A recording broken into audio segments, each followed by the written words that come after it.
Bienvenidos a la segunda charla del ciclo 15 años de cine japonés en Fundación Japón Madrid. Este ciclo lo hemos pensado como una forma de finalizar el 15 aniversario de la apertura de nuestro centro en Madrid, y la temática de las charlas y los conferenciantes que participan están muy conectadas con los 15 años de actividades de cine organizadas desde Fundación Japón Madrid. Con estas conferencias, a la vez que repasamos algunos de los proyectos y temas que hemos tratado ya, queremos continuar conociendo más sobre el cine japonés. Para estas charlas estamos contando con la participación de investigadoras especialistas que han tenido una influencia importante en las actividades relacionadas con el cine japonés que hemos venido organizando en estos años. Así que, sin duda, debíamos invitar a una de las principales especialistas en cine japonés en España y colaboradora muy habitual de Fundación Japón Madrid, Nieves Moreno. Nieves, muchas gracias por aceptar una vez más nuestra invitación a participar en nuestras conferencias y bienvenida. Déjame, antes de comenzar tu charla, que te presente brevemente.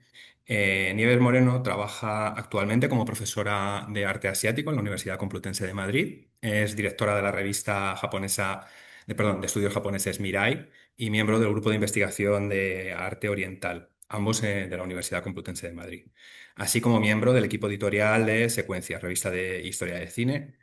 Académicamente está licenciada en la especialidad de Dramaturgia y Dirección Escénica por la Real Escuela Superior de Arte Dramático de Madrid, licenciada en Estudios de Asia Oriental por la Universidad Autónoma de Madrid.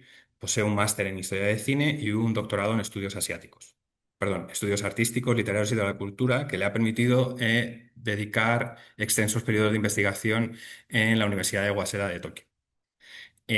A modo de resumen de su relación con Fundación Japón, quería comentar que ha participado en dos ocasiones en el programa de becas Fellowship, una en 2010 y otra en 2015. Ha colaborado con nosotros en diversas conferencias, de las cuales podemos disfrutar online de al menos dos de ellas, que yo recuerde: Escenas encontradas, cine y teatro en Japón, una relación que a mí personalmente me parece súper interesante, y una dedicada a Taiyo Sokuega.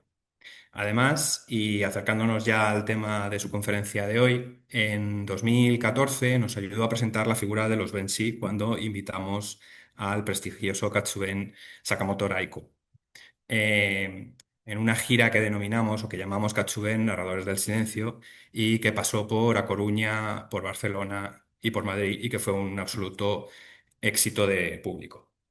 Si no recuerdo mal, el título de esa gira nos lo sugirió Nieves, quien en 2024 publicó en la colección Federico Torralba de Estudios de Asia Oriental de la Universidad de Zaragoza este libro: Narradores del Silencio, la figura de los Benshi en el cine japonés de los orígenes, del que nos va a hablar hoy y de la que no quiero quitarle más tiempo, así que por favor, Nieves, cuando quieras, comenzamos con la conferencia. Muchas gracias, Alejandro, y muchas gracias, Fundación Japón, porque efectivamente, sin el apoyo de las actividades y de las becas, la verdad es que estas investigaciones, todo ese currículum que acaba de presentar Alejandro, no habría sido posible, ¿no? Con lo cual, mi relación con Fundación Japón siempre ha sido una relación muy fructífera, en la que se han podido realizar todo tipo de actividades y en las que esperamos las especialistas y los especialistas en arte y cultura y lengua japonesa,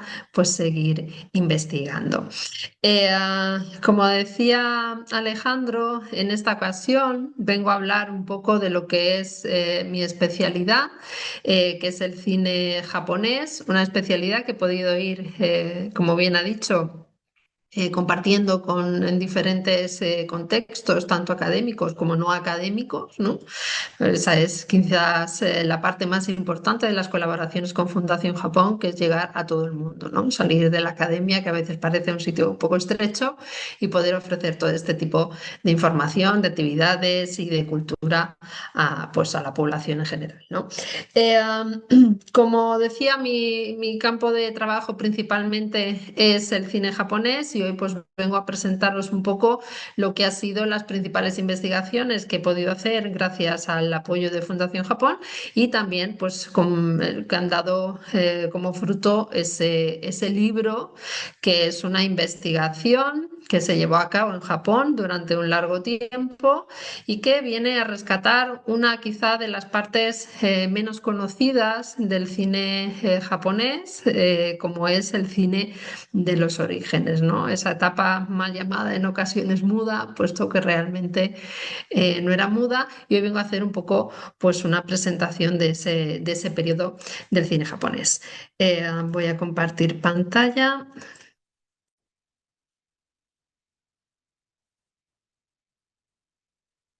Bien. Eh, Igual, siguiendo esa temática del inicio de los narradores del silencio, pues vengo precisamente a hablar de esas relaciones entre las artes, de alguna manera orales, las artes oratorias que tenían los narradores que acompañaban a esas películas iniciales, ¿no? De ahí que el título pues, sea Narradores del Silencio, ¿no? Son aquellas personas, aquellos Benshi y Katsuben, Katsuben Benshi, que acompañaban ese cine de los orígenes, ¿no? La decisión de investigar esta parte del cine japonés sale precisamente por mi interés y por mi amor hacia el cine japonés. Un cine japonés... Ay, un momento, no me deja pasar pantalla.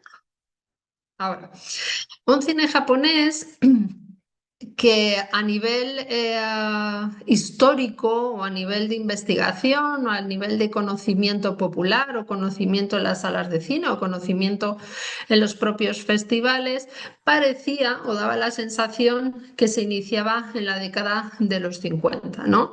Esa época, digamos, que es de descubrimiento del cine japonés en Occidente, ¿no? Aquí he hecho una pequeña presentación de esas características más concretas de cada una de esas décadas del cine japonés, que es el cine que aparece en la mayoría de los libros de historia, y todo es un cine, unas manifestaciones cinematográficas que hemos podido ver también en los diferentes ciclos que ha ido haciendo Fundación Japón, ¿no? Desde esas décadas de los 50 hacia épocas más contemporáneas, ¿no? Con lo cual vemos un poco ese recorrido en la historia del cine japonés, pues ese descubrimiento de los grandes directores del cine, como he puesto ahí a la película de Rashomon de Kurosawa, ¿no? Esa década de los 60 más relacionada con las nuevas olas, con ese momento histórico, social, político de experimentación. Esa década de los 80-90 centrada en el auge y en la explotación de las culturas populares, como puede ser pues, Hayao Miyazaki.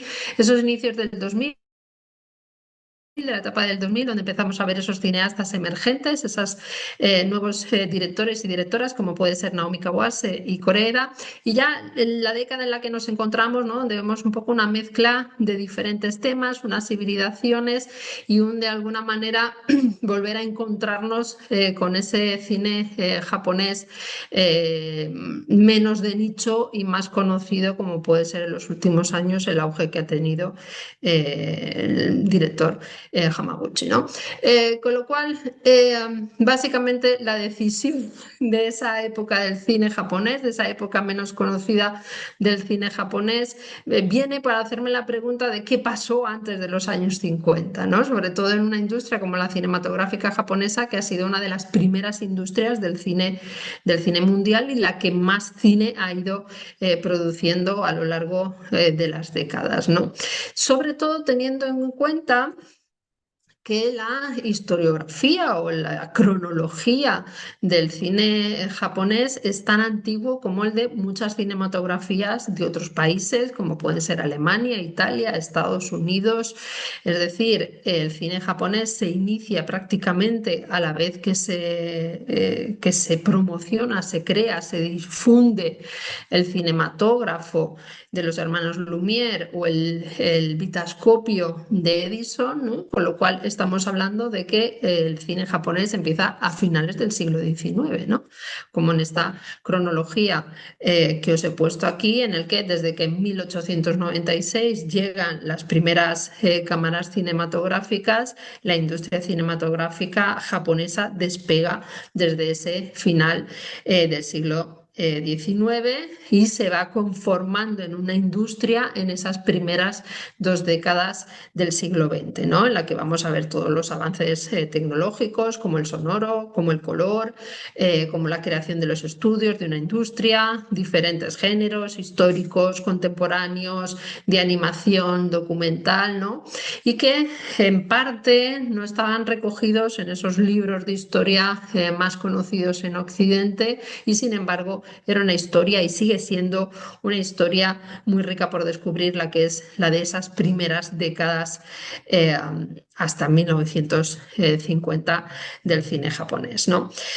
Un hecho particular a la hora de enfrentarnos a esta época del cine japonés precisamente es la figura de los narradores, ¿no? Una figura que en principio acompañó a todas las películas de finales del XIX e inicios del XX en la mayoría de las cinematografías del mundo, pero que en el caso de Japón adquiere una dimensión superior, puesto que se asimila como una práctica local, en el sentido de que se asimila como el tipo de exhibición que se lleva a cabo en Japón. Una exhibición que incluso con la llegada del sonoro se va a mantener, es decir, tanto se podían acudir a películas silentes acompañadas de narraciones como a películas sonoras. Es decir, hay una diversidad a la hora de entender el modo de exhibición que se va a mantener bastante presente en la cinematografía japonesa hasta esos años 40, 45, incluso 50, aunque posteriormente se va a ir desvaneciendo en el tiempo, aunque sea una práctica que, aunque de manera, no quiero decir anecdótica, porque las representaciones con narradores en grandes ciudades se han podido ver a lo largo de todo el siglo XX, en todos los, digamos, filmotecas y centros cinematográficos y demás, y que a día de hoy siguen manteniendo esa tradición. No al nivel que tenían anteriormente, pero sí se sigue manteniendo la tradición de las exhibiciones con narradores. Eh, Estamos en una época, además, que es de modernización, de renovación, de democratización, de creación de espacios públicos. Para cuando el cine llega a Japón, eh, principalmente a las ciudades de Kobe, Osaka, Kioto, Yokohama y Tokio, para cuando más o menos en esa ruta, ¿no? A Osaka, de Osaka a Kioto y de Yokohama a Tokio, las dos grandes ciudades portuarias, que es donde llegaba la mayoría de las influencias occidentales. Japón prácticamente ya es una ciudad que vive el auge de la modernidad, vive el auge de la modernidad, de la experimentación con las nuevas tecnologías y también de la renovación de las artes, ya sea en la pintura, ya sea en el teatro, ya sea en la literatura o en la fotografía, que es otra de las tecnologías que también van a coger mucha fuerza y se van a importar de Occidente, ¿no? Con lo cual, para cuando Japón asimila el cinematógrafo y el vitascopio, es un país, es una sociedad que abraza la modernidad y como país moderno tiene el ansia visual heredada del siglo XIX. Hay que tener en cuenta que en el siglo XIX vivimos en general esa primera etapa de la globalización, donde todo el mundo se interesa por conocer y por ver, sobre todo por ver. Es la época de las grandes exposiciones universales, es la época del desarrollo de los transportes, de las postales, de la fotografía, con lo cual Japón, como otro país que abraza la modernidad y las nuevas tecnologías, están deseosos de experimentar con esas nuevas tecnologías, ¿no? Con lo cual hay que entender que esa llegada de las tecnologías no se da en un país que no está abrazando la experimentación, sino que es un país que está abrazando la modernidad y experimentar con esas nuevas tecnologías, en las que el cinematógrafo va a tener un papel muy importante porque es un lugar de democratización del ocio, puesto que los primeros cines, incluso las primeras barracas, es un lugar de confluencia pública, de espacios públicos, y además es un lugar que no conoce de clases sociales. Obviamente siempre hay cines, teatros de mayor categoría o de menor categoría, pero es un espacio público donde confluyen todos a la vez para pues poder ver esas películas y poder ver esas narraciones que en principio son de películas extranjeras, pero que enseguida van a ser las propias productoras y directores japoneses los que van a comenzar con este trabajo, ¿no? Quizá la parte más complicada del estudio de esta parte de la cinematografía japonesa precisamente sea el poco material fílmico conservado, ¿no? Aproximadamente de todas las películas que se producen entre esa llegada del cinematógrafo y del vitascopio en 1896 y el periodo de 1931, donde se empieza a comprender la categoría patrimonial de lo cinematográfico, básicamente hay un 4%. 4% en el que no todas son películas completas, a veces son solo fragmentos de películas e incluso a veces son solamente fotografías en revistas, ¿no? Con lo cual, una de las partes que hace compleja el estudio de esta época tan interesante y tan fructífera del cine japonés precisamente es ese poco material fílmico conservado. Sin embargo, al poco material fílmico conservado, eh, de alguna manera se le antepone que hay mucho patrimonio o mucho material relacionado con lo fílmico que sí se ha conservado. Y en esto me refiero a periódicos, me refiero a revistas, me refiero a fotografías, me refiero incluso a las narraciones, los diarios, los libros que sacaron los propios personajes protagonistas de esta época del cine japonés e incluso grabaciones en disco, guiones y las propias narraciones que hacían los narradores, los benshi de esta etapa del cine, ¿no? Con lo cual, ante la falta de material puramente fílmico, los historiadores a lo que nos enfrentamos es a intentar hacer un mapa, ¿no? A intentar comprender esta época del cine japonés a través de otros materiales. En el caso de Japón, en el caso de esta época y que es de lo más interesante a la hora de enfrentarse al estudio del cine japonés, es que los materiales relacionados con los narradores son bastante numerosos. Entonces sí que podemos hacer un planteamiento de ese cine, o sí que podemos tener una visión de ese cine, pues haciendo un poco ese mapa entre discos que se han quedado grabados, guiones de películas, las películas que quedan, las fotografías que quedan, las revistas especializadas de cine, porque como os digo, en cuanto comenzó a despegar un poco la industria cinematográfica, a eso se le sumó toda la parte también bibliográfica como pueden ser las revistas o publicar los guiones o todas las noticias que aparecían en los periódicos, ¿no? Con lo cual, y además es muy interesante, nos hace ver que esta etapa del cine japonés no es simplemente una etapa de cine histórico o de cine de samurái, como se podría entender, sino que era una etapa en la que también se utilizaban temáticas contemporáneas, problemas sociales, también se experimentaba con las nuevas vanguardias que venían un poco de Alemania o de Francia o de Italia, con lo cual es un cine muy diverso, es un cine muy variado que gracias a la aportación que hicieron los narradores, tanto en discos como en papel, ¿no? En revistas, periódicos y sus propios diarios, pues podemos un poquito comprender, ¿no? Para hacer un pequeño repaso de cómo llega las primeras imágenes a Japón, ¿no? Quizá el primero de todos es ese kinetoscopio de Edison, ¿no? Que lo importa un empresario Takahashi Shinji. El problema del kinetoscopio, obviamente, es que solamente lo puede ver una persona a la vez. Entonces, claro, como espectáculo, pues es un espectáculo de feria, no se crean espacios específicos ni se crean imágenes, puesto que el kinetoscopio es básicamente es un cilindro con imágenes y que se van dando la vuelta, o sea, van girando bien manualmente o bien mecánicamente y parece que da sensación de movimiento, ¿no? Pero como digo, es un espectáculo que tiene los días prácticamente contados, ¿no? Porque a los pocos meses de importarse el kinetoscopio llega el vitascopio de Edison y llega el cinematógrafo de los hermanos Lumière, donde obviamente, por cómo es el tipo de espectáculo, cómo es el tipo de tecnología, es un espectáculo grupal.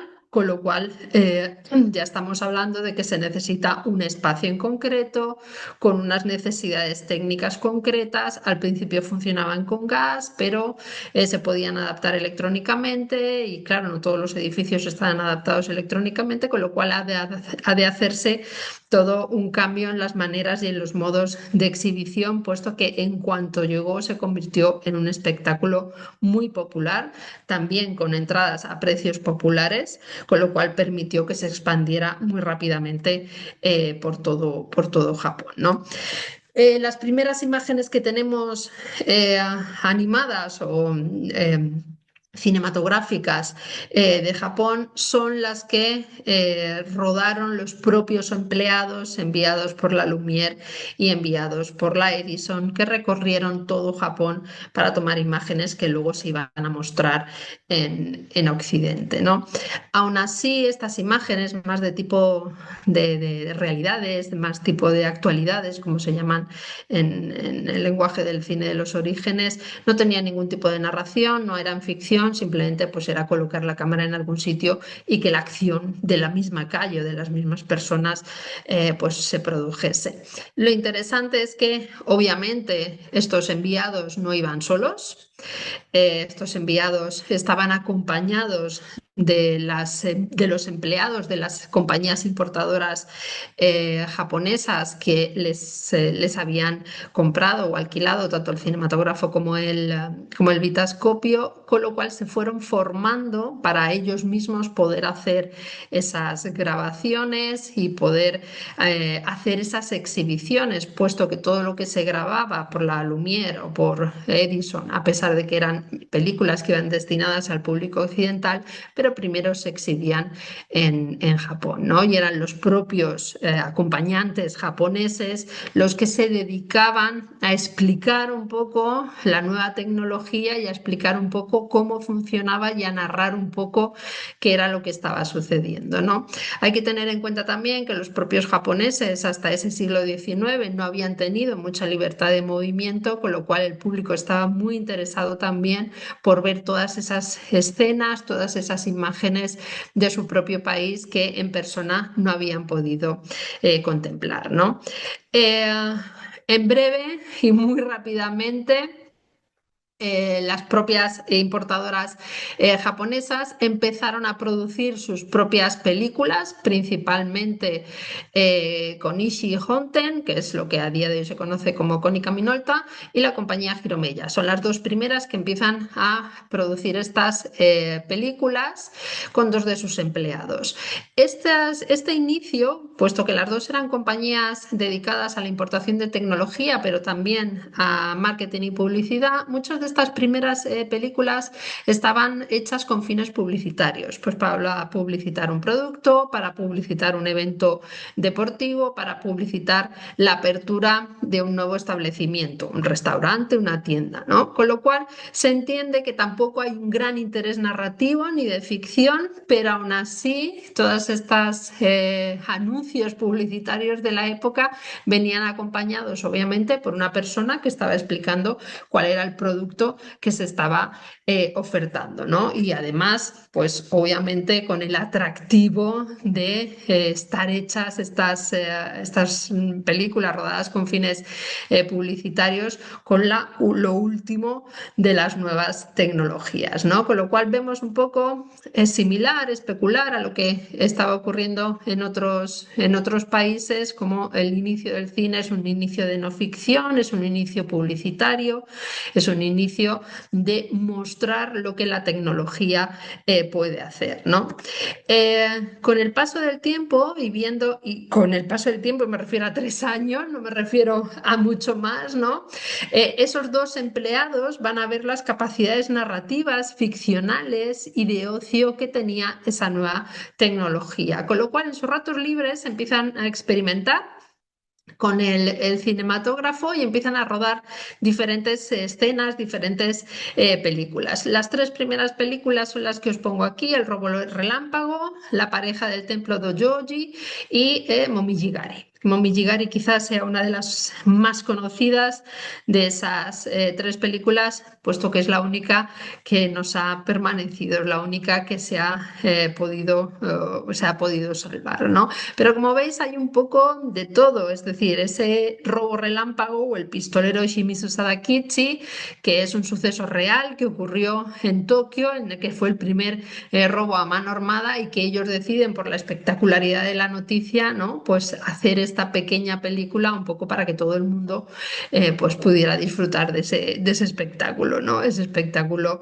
ese suceso, de alguna manera, ese suceso que había conmocionado a la ciudad. Las otras dos, pues son rodajes o son películas en las que se pone en escena una pequeña escena teatral, ¿no? Tanto en el caso del Templo Dojoji como la de Momiji.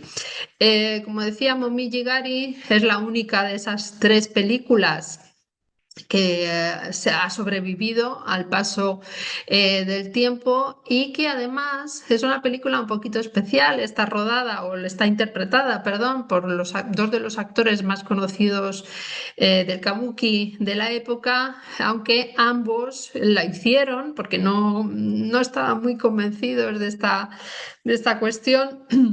Ambos la rodaron con el compromiso de que no se estrenase hasta que ellos hubieran fallecido, ¿no? No les convencía mucho eso de que dos grandes actores de kabuki estuvieran en cualquier tipo de barraca o de cine o de feriante de la legua, ¿no? Con lo cual, como veis ahí, no se estrenó hasta 1908, porque casualmente en 1908 fallecieron los dos, ¿no? Pero está rodado en el patio trasero del propio teatro, uno de los principales teatros de Japón, como es el Kabuki-za, ¿no? Y de alguna manera se entiende que es también una película de promoción de la cultura japonesa.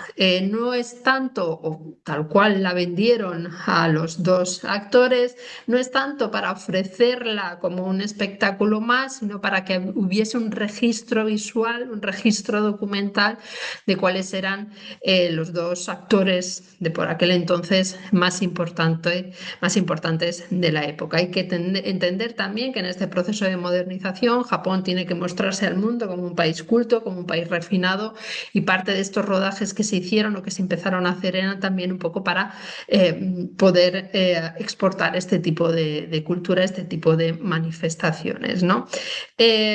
Las películas que hicieron ellos se pusieron en el teatro las tres a la vez, fueron ellos los encargados de explicar la tecnología y luego fue un actor el encargado de explicar un poco la escena para aquellas personas que no conocieran las tres películas, ¿no? Con lo cual vemos ahí esos inicios eh, un poco eclécticos de lo que es la figura del narrador, la figura del Benshi, que poco a poco fue profesionalizándose, ¿eh?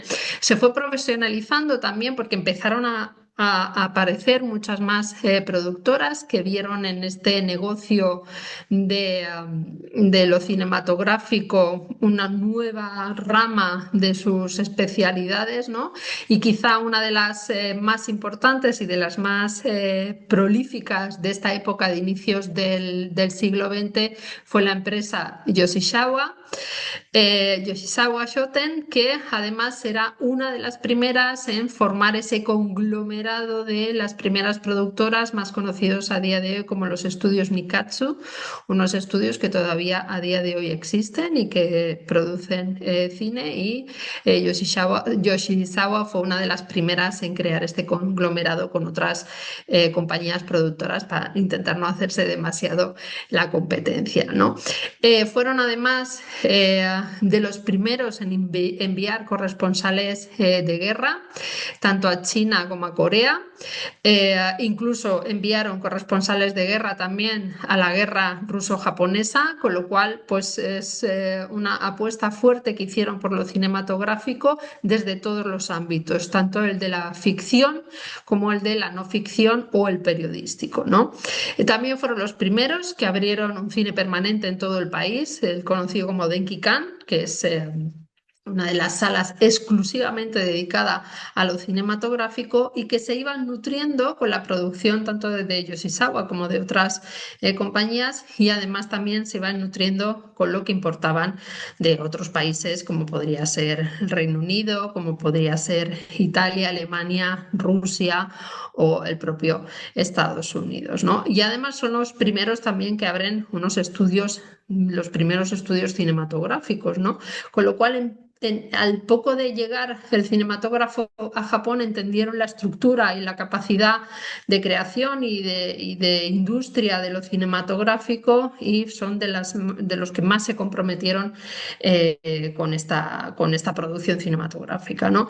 Obviamente, todas estas películas que se producían iban acompañadas de una o varias personas que eran las que componían el grupo de narradores. Podía ser un narrador en solitario, podía ser en parejas, podían ser incluso grupos de narradores, donde había hombres, donde había mujeres, donde había niños, todos ellos acompañados de música también, que quizá es la imagen que más nos ha quedado de cine silente, que es la película con música, pero todas las películas iban acompañadas de narradores. Ya fuera de ficción o de no ficción, todas las películas se acompañaban de una persona que establecía ese contacto directo como el que se puede establecer en la oratoria o en el mundo del teatro y que iba de alguna manera ilustrando todas aquellas imágenes y lo que es interesante, ampliando el relato muchas ocasiones de aquello que se estaba viendo, ¿no? Aquí he puesto un poco todas esas productoras que aparecen entre 1896 y 1923 y que como vemos son pues nada, prácticamente al inicio de llegar el cinematógrafo, como es la propia Yoshizawa, 1899, a los 3 años de la llegada del cinematógrafo. Todas ellas empiezan a producir, empiezan a importar, todas ellas tienen en su plantilla a varios narradores o grupos de narradores, puesto que no es suficiente con la producción cinematográfica, sino que esa producción cinematográfica tiene que venir asociada con unas personas que narren las películas en la sala de cine, ¿no? Unas salas de cine que se llenan a rebosar, unas salas de cine eh, que cada vez son más grandes, son edificios más grandes y con más capacidad, en las que muchas veces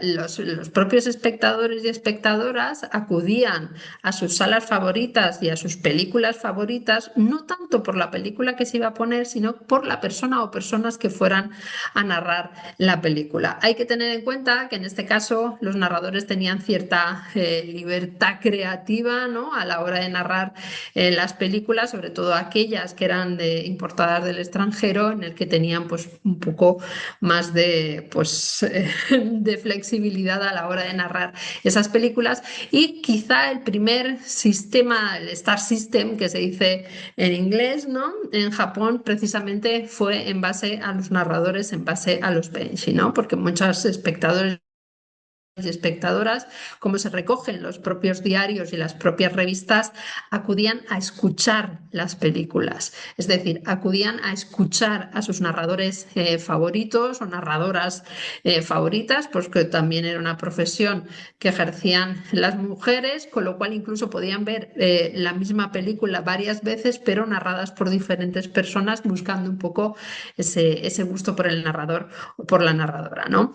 Aquí he puesto algunas imágenes de esa ciudad del cine que se creó en el distrito 6 de Asakusa, que fue el epicentro de la producción cinematográfica hasta 1923, y digo 1923 porque fue la época del gran terremoto de Canto, que acabó con la mayoría de todos estos edificios, salas de cine, estudios, productoras, y ya la nueva distribución se fue pues un poco más esparciendo por todo el territorio de la ciudad, ¿no? Entre 1903 y 1923, en dos únicas calles de ese distrito 6 había un total de 23 cines, ¿no? Unos cines que estaban, como podemos ver, abarrotados de personas, donde en los intermedios se hacían otros tipos de espectáculos, ¿no? Y donde un espectáculo medio duraba alrededor de 3 horas. Duraba alrededor de 3 horas porque había varias películas donde se exhibían varias películas, tanto películas importadas como películas producidas en Japón, donde además en los intermedios entre cada una de las cintas, al inicio las películas duraban pocos minutos, pero poco a poco se fue alargando el tiempo de esas películas, con lo cual hablamos ya en la década de los 20 tenemos películas que ya duran de hora y media, 2 horas, e incluso a veces un poquito más, ¿no? Pero en películas un poco más cortas, pues en los intermedios de esos programas dobles o triples que había en el cine, pues había representaciones mixtas en las que también se podía ver teatro, pequeñas escenas teatrales o musicales o de tipo de variedades distintas en las que se convertía el espectáculo cinematográfico. Esas sesiones eran continuas desde la mañana a la noche sin descanso y en el que los cines, las salas de exhibición que pertenecían en su mayoría a las propias productoras, por lo cual producían y exhibían dentro de su propio negocio, tenían ese conjunto de narradores y de narradoras que eran los que se dedicaban a hacer pues este tipo de trabajo.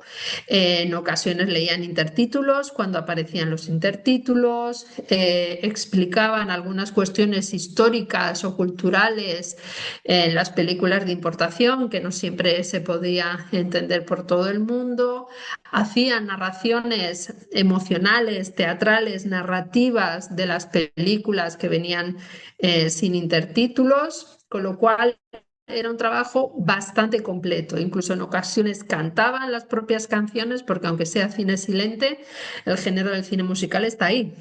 El género de cine musical hemos podido comprobar que existía en la época silente, con lo cual muchas veces pues también los propios narradores o narradoras eran los que se dedicaban a cantar junto a la orquesta esas canciones, ¿no?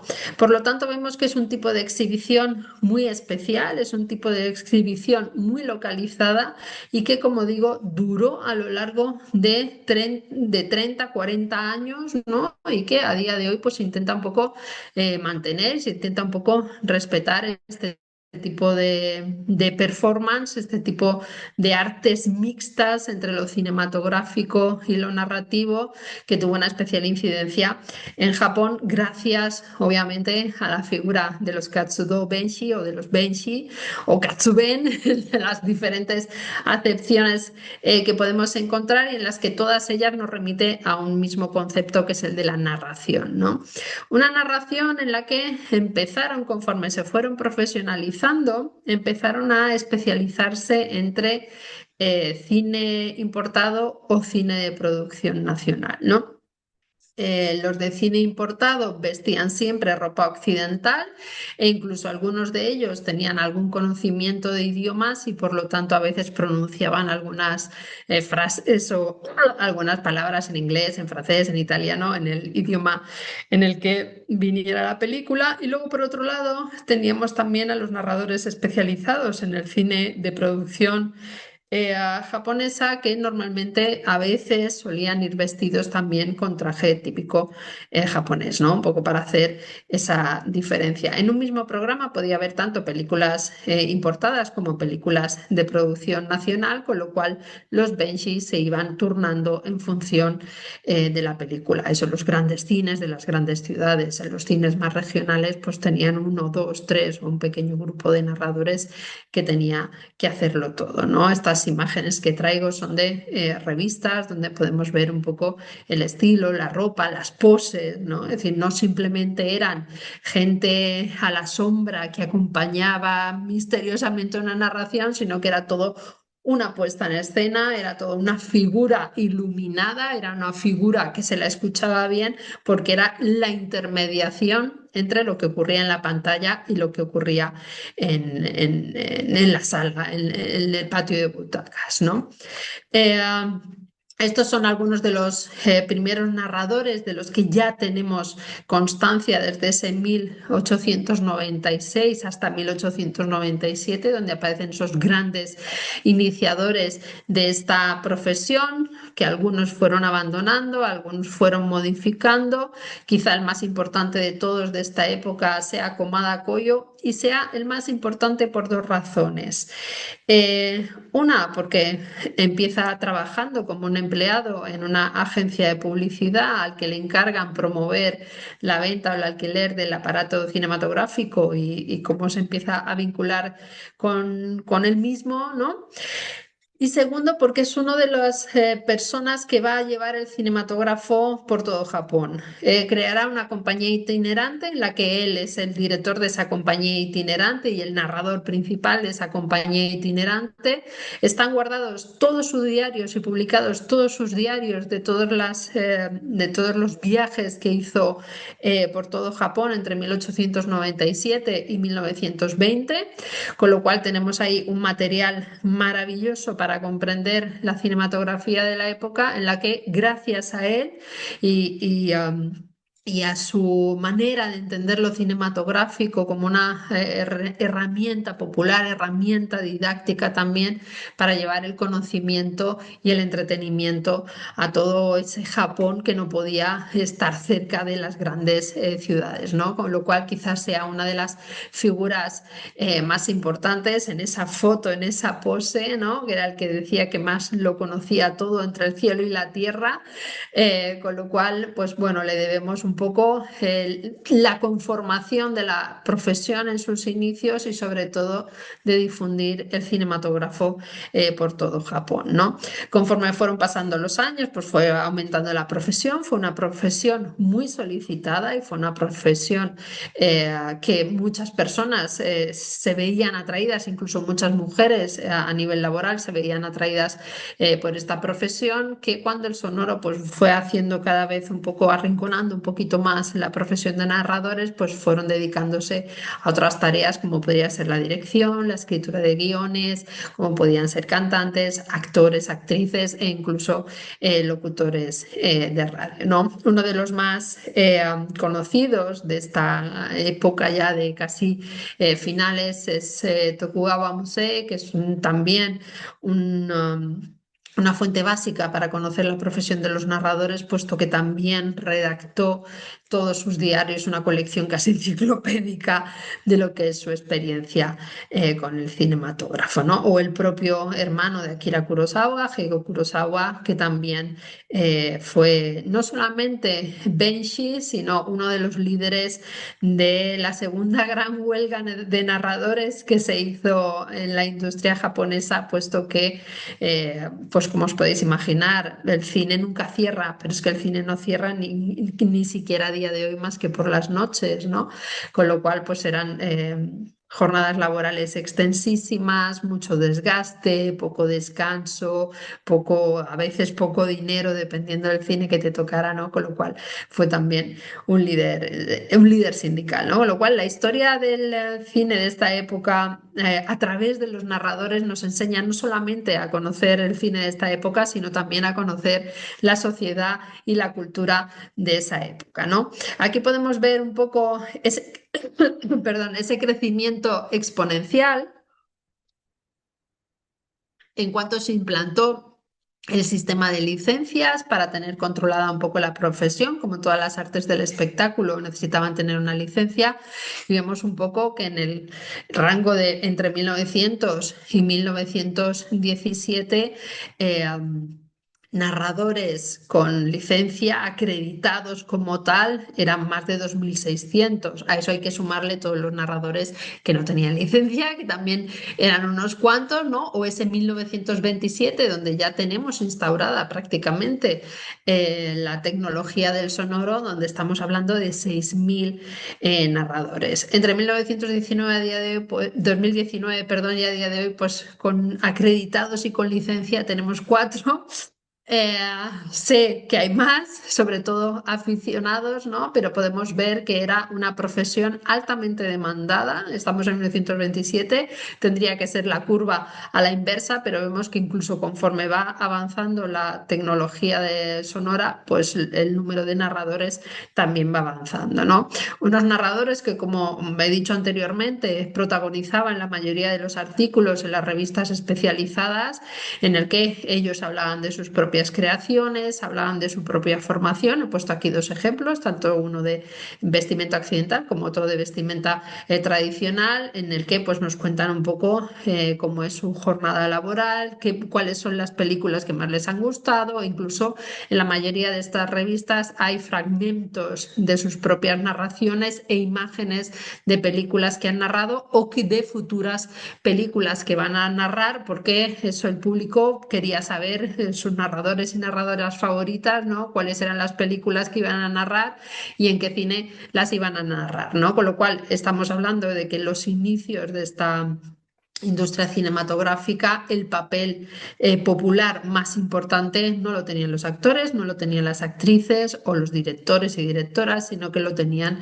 los narradores, ¿no? Por eso digo que en la ausencia de películas, pues los historiadores acudimos a este tipo de materiales para hacernos una idea del cine de esa época, y he podido comprobar la importancia que tenía el mundo de la narración, parece paradójico, en lo cinematográfico. Igual, discos recopilatorios de las mejores narraciones o de narraciones Benshi, los propios guiones y los propios narraciones que también hacían los Benshi, con lo cual todo este material, afortunadamente, sí se ha podido salvar, ¿no? También tenían ese nivel de popularidad en cuanto que hacían sus propios Banzuke, eran como esos rankings que también tiene eh, también tiene el sumo japonés, ¿no? Para ver quiénes eran los principales, los más famosos de cada zona, los más famosos de cada ciudad, de cada provincia, etcétera, etcétera, y se publicaban en prensa, ¿no? Esta imagen que vemos aquí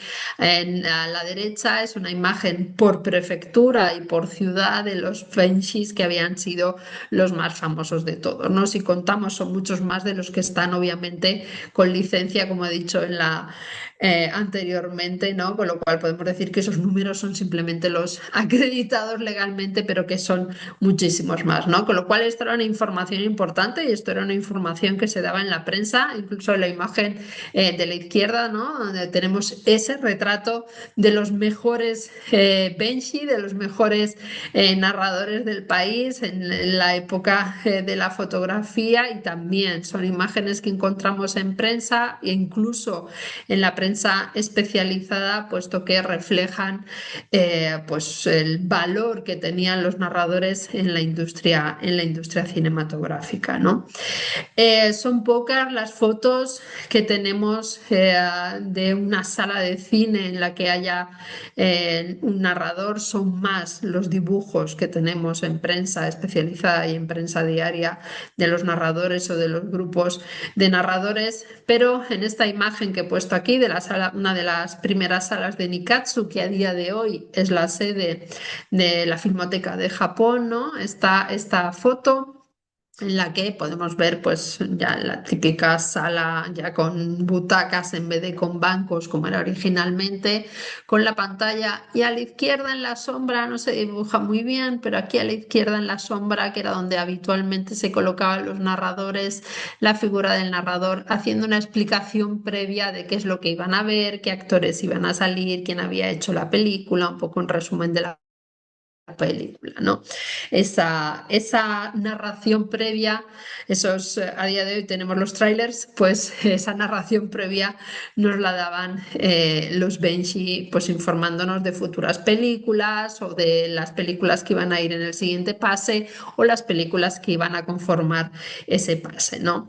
Con lo cual, el principal trabajo de los narradores, obviamente, va a ser la transmisión de esos contenidos argumentales de la película, esos contenidos emocionales o incluso ideológicos. Hay que tener en cuenta que todas esas películas, por ejemplo, que se narraban relativas a la guerra ruso-japonesa, pues tenían un componente ideológico, un componente de exaltación nacionalista muy fuerte, ¿no? Con lo cual entendemos que el narrador no es una figura pues independiente, ¿no? Sino que es una figura que toma partido emocional e ideológico por aquellas imágenes que está que está narrando, ¿no? Eh, Conforme se iban creando las diferentes clases de narradores, por los aprendices o los que están empezando, o los que son de teatros menores, de cines menores, o los que son de cines ya mayores, se crea una élite de narradores en el que además deciden en qué parte de la película van a intervenir, ¿no? Es decir, en una misma película, como vemos en esta imagen de la derecha, podían intervenir uno, dos, tres, cuatro o un grupo entero de narradores, ¿no? Con lo cual, una misma película para determinadas escenas o las escenas que considerasen que eran de exaltación emocional o que eran en las que más se iban a lucir con sus técnicas narrativas, pues eran las que escogían para hacer su intervención, ¿no? Era un momento muy interesante para el público, era un momento muy emocionante para el público porque por fin salía su narrador o su narradora favorita. Hay que tener en cuenta que al inicio estos narradores, muchos de ellos provenían del mundo del espectáculo o del mundo del teatro, pero que poco a poco se fueron formando y especializando en el mundo de la narración fílmica, puesto que tenía sus particularidades, ¿no? Incluso la Nikatsu creó una escuela de narradores en 1913 y otras compañías empezaron a formar a sus propios narradores, con lo cual ya no utilizaban esos actores o esas personas vinculadas con el espectáculo para hacer sus narraciones, con lo cual ejercían o utilizaban sus propias técnicas, que aunque en el pasado habían sido heredadas de otras artes de otros del espectáculo, pues se empezaron a conformar en sí mismas, ¿no? Eh, las destrezas, como digo ahí, dependían un poco de la categoría del Benshi y de cuál fuera su pasado, pero la mayoría de ellos, como digo, eran libres de modificar el sentido de la película a su antojo. Y esto es algo que lo hace muy interesante, también dependiendo un poco de la época, cómo enfatizaban determinadas escenas, sobre todo con las películas de importación, o cómo decidían hacer pues un poquito pues aportar, ¿no? Un poquito su ideología o aportar sus intenciones o aportar lo que a ellos les gustase más de esa película, ¿no?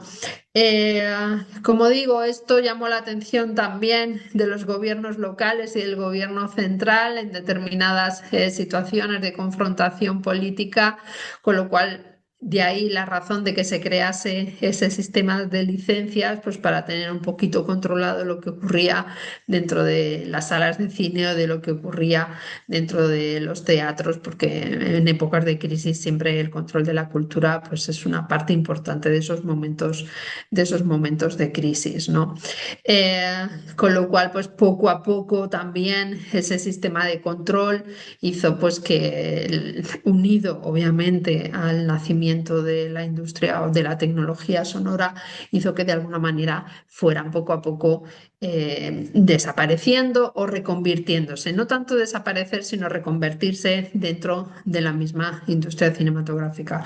Lo más interesante de todo esto, obviamente, es, pues hombre, comprender que no es un arte muerta, que es un arte viva que se ha intentado mantener a lo largo del tiempo y que ha permitido que reflexionemos sobre ya no solo sobre la historia del cine o sobre la historia del cine japonés, sino también sobre los modos de exhibición, ¿no? Estamos acostumbrados a un modo hegemónico de exhibición. Lo que nos vienen a enseñarnos los benshi, los narradores, es que podemos tener otros modos de exhibición posibles e igualmente interesantes, ¿no? He traído aquí una imagen de quizá los más conocidos contemporáneos, ¿no? La más conocida de todas a día de hoy es Sawato Midori, condecorada además en su propio país por la difusión de esta parte de la historia de la cultura japonesa.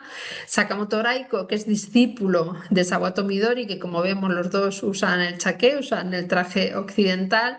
Kataoka Ichiro, que también viene más de la parte más teatral, más tradicional, no es discípulo de Sawato Midori, le vemos vestido en de ropa tradicional japonesa, con lo cual entendemos entendemos esa división que veíamos que está desde los inicios, o Yamasaki Vanilla, que también es otra de las narradoras conocidas a día de hoy, ¿no? Con lo cual, no es un arte muerto, es una manifestación más de lo cinematográfico, una manifestación muy interesante que nos hace querer saber más sobre ese periodo del cine japonés, un periodo del cine japonés que cada vez interesa más y que cada vez hace que nos interesemos todos y todas más por esta etapa del cine japonés y que nos permite, como digo, reflexionar sobre una profesión que fue básica a la hora de crearse la industria cinematográfica japonesa que conocemos y que seguimos conociendo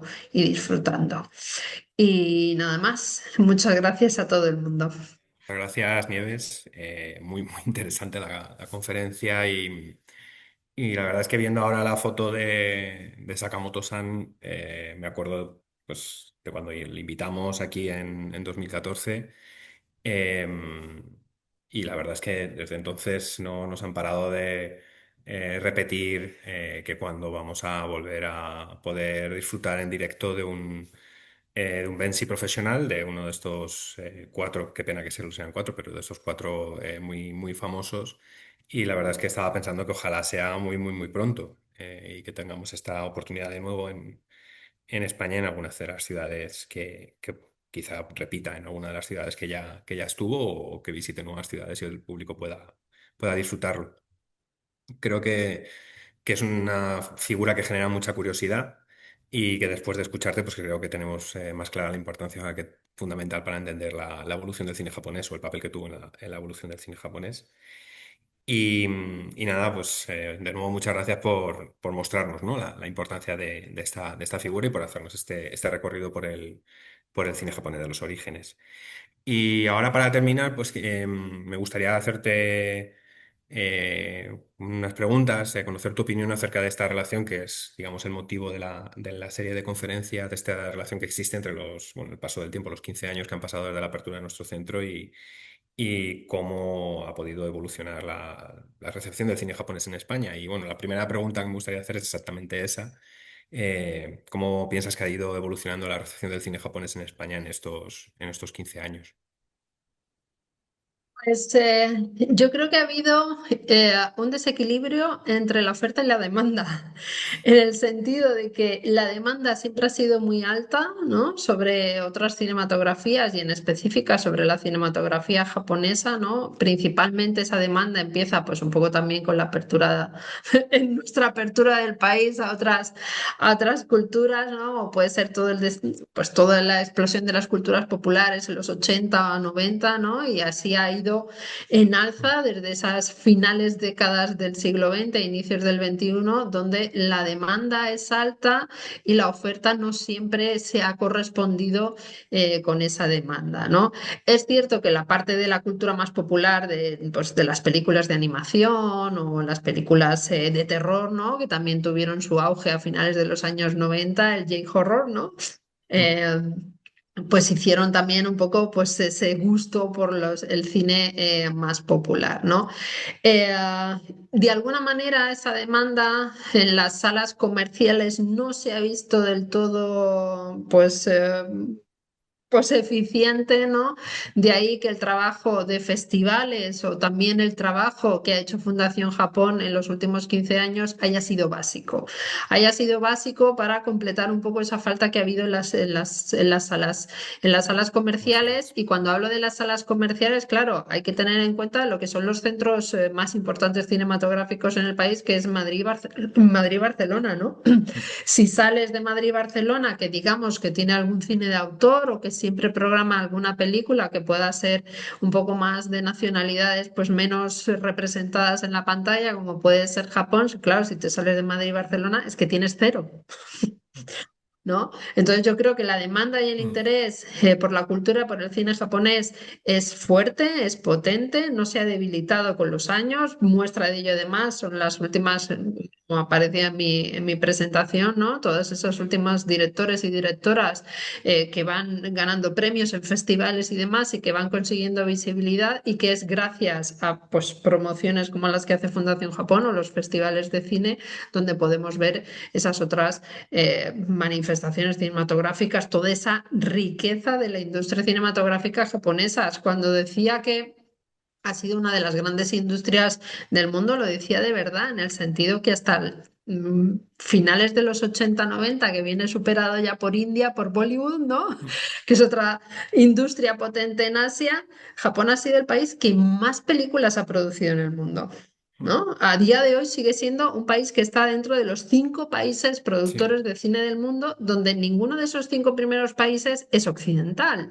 Mm, Con lo cual, claro, vemos como un país que a lo mejor tiene una producción de 500 películas al año, que nos llegue una a nivel de salas comerciales, pues... Hombre, pues, me refiero a eso, al desequilibrio, ¿no? Entonces, hay interés en festivales, hay interés en las manifestaciones de las culturas populares, la gente joven, la gente más mayor, con lo cual son iniciativas, repito, de festivales y de Fundación Japón la que nos permite un poco sanear, ¿no? Y que el poder disfrutar de la industria cinematográfica japonesa de alguna manera, pues, contemporánea, ¿no? Y no quedarnos solamente con los grandes clásicos. Bueno, me alegra mucho escucharte decir eso. La verdad es que sí es cierto que en el circuito comercial el número de estrenos de películas japonesas es más limitado. Yo creo que ha ido también creciendo con el paso de los años, ¿no? Y sobre todo gracias al cine de animación. Pero sí que notamos cuando organizamos ya sea retrospectivas, ciclos, colaboraciones con festivales y notamos que el público quiere ver este cine y quiere conocer más y, y no es solo el que llega a través de festivales, sino otro tipo de cine que lo mismo pues, no tiene el acceso por circuitos como puedan ser el comercial o a través de festivales. Claro, y además, ay, Eh, perdona que te interrumpa, no, además teniendo en cuenta cómo han cambiado los hábitos. Yo hablaba de los tipos de exhibición cinematográfica, pero tenemos que tener en cuenta que aunque a todos nos gustaría ver todas las películas en el cine, no siempre es posible, ¿no? Como ujú, decía antes, no siempre tenemos salas en nuestra ciudad que nos puedan permitir. Entonces, iniciativas como la de JFF Theatre, que es como...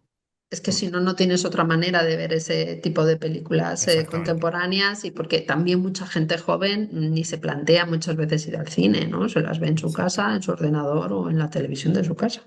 Sí, yo creo que además lo comentábamos, incluso este formato, ¿no? De conferencia online, el hecho de que a raíz de la pandemia tuviésemos más presente la posibilidad de hacer esa difusión online en nuestra sede central, en Japan Foundation, y la iniciativa del Japanese Film Festival Online y luego de JFF Theater ha dado acceso a un tipo de cine japonés que tampoco estaba llegando ni a través de festivales, ni a través de nuestros ciclos, ni a través del circuito comercial. Y nada, iba a mencionar que también el trabajo que hacen en ese sentido, pues nosotros, bueno, pues, sin el apoyo de colaboradores como las filmotecas o algunas salas de estas salas de cine alternativas, centros culturales, pues no podríamos mostrar ese cine tampoco. Así que hay también un apoyo, hay una labor que yo creo que ellos también comentan muchas veces el hecho de que el cine japonés es uno de los más demandados y que tiene mayor afluencia de público cuando se hacen cuando estas actividades. Y justo asociado a ese crecimiento, ¿no? De la demanda, también estaba pensando en preguntarte si tú crees que es también o cómo se relaciona con el conocimiento que está teniendo, yo me incluyo dentro de ese concepto del público español, del conocimiento que tiene del cine japonés, ¿no? Porque, claro, nosotros cuando comenzamos a hacer nuestras actividades aquí hace 15 años, pues era común, o por lo menos todavía era posible ver alguno de los tres grandes nombres del cine japonés clásico en alguna filmoteca o en algún ciclo, pero yo creo que eso se ha ido diversificando y el público creo que ha ido teniendo no sé cómo decirlo, pero un interés más amplio y más profundo. Pero bueno, eso es mi opinión. No sé qué opinas tú, si ha cambiado el conocimiento del público español. Es que lo que permite ciclos como los que has comentado es que el público se diversifique más. ¿no? Es decir, hay un público, podemos llamar nicho, que es el público de Filmoteca, ¿no? Es decir, no todo el mundo tiene filmoteca en sus ciudades, ¿no? Pero sí que es verdad que lo bueno de diversificar estas temporalidades cinematográficas, ¿no? Hace que se pueda acceder a un público más diferente. Eh, y además hace que se pueda ver y de alguna manera cumplir con todo tipo de públicos. Si haces un ciclo de Teshigahara, pues obviamente vas a tener un tipo de personas que van a estar para ese ciclo, que suele ser más un ciclo de filmoteca, un público más mayor o interesado para aspectos más artísticos, ¿no? Lo bueno de la cinematografía japonesa, que sea tan amplia y tan diversa, precisamente es eso, que tú puedes programar ciclos muy diferentes para llegar a públicos muy diferentes, ¿no? Con lo cual, obviamente vas a tener un público joven y eso nos ha pasado a todos nosotros también, ¿no? Que vamos a llegar desde la cultura popular, ¿no? Pero lo bueno es que tú puedes ir manteniendo a ese tipo de público con esa diferencia o con esa diversidad en las programaciones, en el que si a ti ya te interesa, aunque vengas de la animación o del anime, si a ti ya te interesa ese tipo de producto cultural, pues a lo mejor te interesa también este otro, ¿no? Y vas creando ahí como una fidelidad, ¿no? En un público que puede empezar desde lo más popular, desde lo más joven, hasta un público pues un poquito con una mayor exigencia artística, con una mayor, un cine más independiente o un cine más político, etcétera, etcétera, ¿no? Entonces, lo interesante de la industria, junto con su difusión y promoción, en el caso de Japón, es que tienes para todos los públicos, nunca mejor dicho, ¿no? Es decir, son manifestaciones desde lo más popular, incluso dentro del propio cine de animación, tienes un cine de animación un poco más infantil o popular, como podría ser Pokémon, ¿no? Por poner un ejemplo, a un cine de animación un poquito más serio, ¿no? Como puede ser Mamoru Hosoda. Es decir, que tienes todo un espectro dentro del mismo tema cinematográfico que puede interesar tanto a un público de una manera o de una edad o de unos gustos como a otro tipo de público. Sí, el otro día comentábamos además con Laura Montero sobre esa, ¿no? De diversidad del cine de animación, Mm. que va desde pues, una adaptación de un manga shonen súper popular a, bueno, pues no sé, por ahora Hosoda o Yuasa, que son directores que, bueno, pues tienen sobre todo, bueno, quizá incluso un punto experimental en el caso de Yuasa, pero que no Sí. deja de ser, bueno, pues que puede llamar la atención a un público amplio. Y a veces nosotros nos sorprendemos. Últimamente nos estamos sorprendiendo mucho porque estamos intentando focalizar un poco los ciclos que estamos haciendo en unas décadas que se han considerado como las décadas perdidas del cine japonés, en los 80, los 90, primeros 90, justo antes de esa ola del J-horror.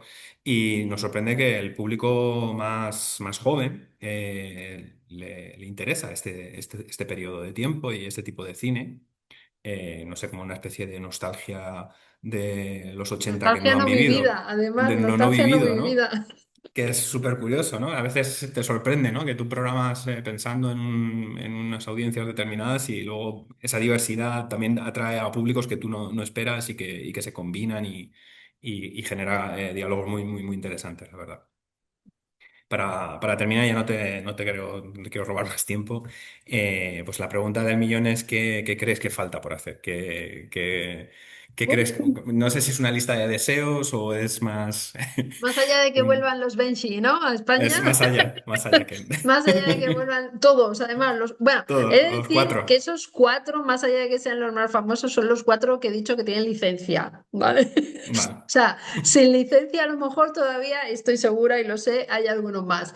¿Qué falta por hacer? Pues no perder la ilusión por seguir haciéndolo, es decir, tener presente pues cuáles son los temas que interesan a la sociedad, ¿no? A día de hoy y cuáles son los que le podemos ofrecer esos intereses. ¿Hay interés por la ecología? Pues busquemos, hagamos un ciclo de cine y naturaleza, ¿no? ¿Hay interés, pues yo qué sé, por la inmigración? Pues busquemos, hagamos una temática de esto, ¿no? De repente aparece una exposición y hay interés por los uquillos, ¿no? Como la exposición que hay ahora en la Academia de Bellas Artes San Fernando de Madrid, pues venga, vamos a hacer un ciclo de cine y pintura, ¿no? Un poco, yo creo que lo que se está haciendo bien. ¿Qué queda por hacer? Mantenerlo, que eso parece a veces que es sencillo, pero muchas veces es lo más complicado. Es complicado. Sí, lo es Pero sí, no, por nuestra parte no va a quedar nunca el tener esa ilusión. Eso lo tenemos claro y estoy seguro que contando con tu ayuda, seguro que encontramos aún más ilusión y más ganas de seguir haciendo los próximos años. Pues nada, Nieves, muchas gracias. Es un placer, como siempre, escucharte y ojalá podamos repetir pronto. A vosotros, muchas gracias. Y bueno, muchas gracias a todos por ver este vídeo. Os dejamos aquí unas recomendaciones de otras conferencias que hemos ido organizando en los últimos años sobre cine japonés clásico de los orígenes y os invitamos a seguir la serie de conferencias que estamos organizando. La siguiente con Irene González López, que nos va a hablar de la documentalista Setsuko, uy, perdona, Setsuko Sumiko Haneda. Muchas gracias y hasta la próxima.